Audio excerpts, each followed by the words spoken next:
Bonsoir et bienvenue dans ce bref parcours de l'actualité. Le dernier conseil des ministres de l'année en cours 2017 a eu lieu ce mercredi à Yamoussoukro, la capitale politique de la Côte d'Ivoire. Au cours donc de ce dernier conseil présidé par le chef de l'État, le président Alassane Ouattara, des mesures et décisions ont été prises, au nombre desquelles la construction de plusieurs centres hospitaliers, universitaires et régionaux et des hôpitaux militaires. Le gouvernement a également fixé le prix minimum garanti du kilogramme de café pour la campagne 2017-2018.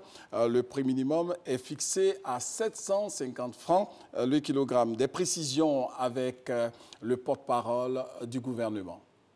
Au titre de la campagne 2017-2018, sur proposition du Conseil du café cacao, le Conseil des ministres a approuvé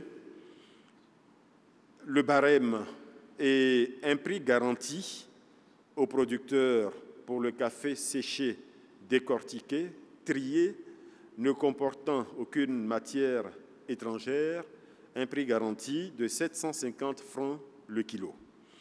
Cela, malgré la baisse importante du prix de vente sur le marché international.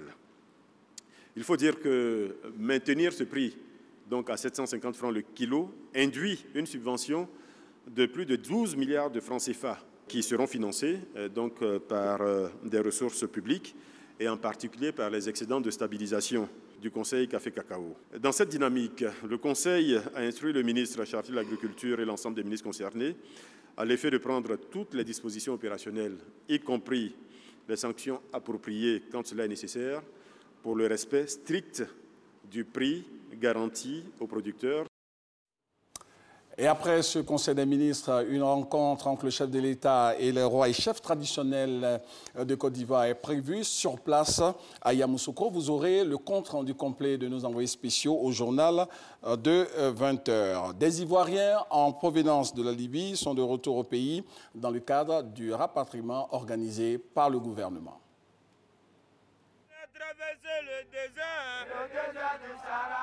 Dans le bus qui les conduit du tarmac à la salle de contrôle, des chants, des rires. Ces 168 Ivoiriens retrouvent Abidjan après de longs mois passés à souffrir en Libye. Amadou, lui, a quitté Abidjan depuis 6 ans. 6 années à sillonner les pays du Maghreb pour atteindre l'Europe. Mais que de douleurs vécues. Comme porté par ses souvenirs, il donne de la voix et pousse la chansonnette. Au revoir l'Algérie, adieu la Libye. Dans le désert, il a perdu son frère, tué à bout portant par une milice. Cette nouvelle, il devra l'annoncer à sa mère. La vieille ne sait pas. Elle n'est pas au courant de quelque chose. Il a vu les trucs.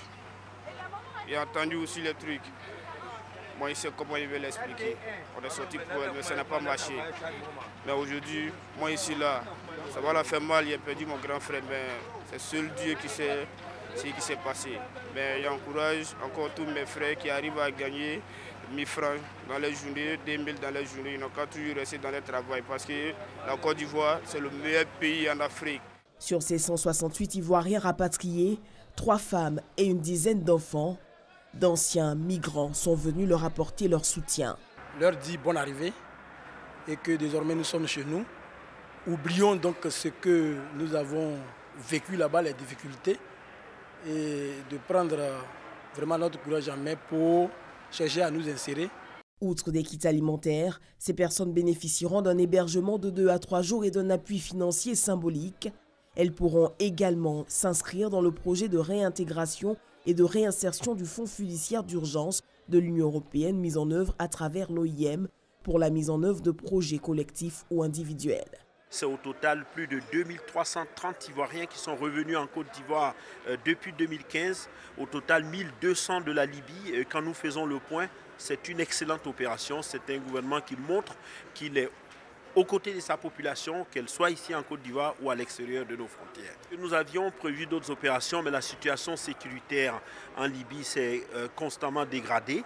Donc il est important aussi, même lorsqu'on veut faire de l'évacuation, de penser à la sécurisation des aéroports avant de procéder à ces opérations. Nous, aujourd'hui, nous avons 168 personnes qui sortent de cette fournaise et c'est une grande satisfaction pour nous. Face à l'immigration clandestine, La sensibilisation de proximité dans les familles et autres espaces d'échange reste indispensable pour que se brise le cercle vicieux des départs.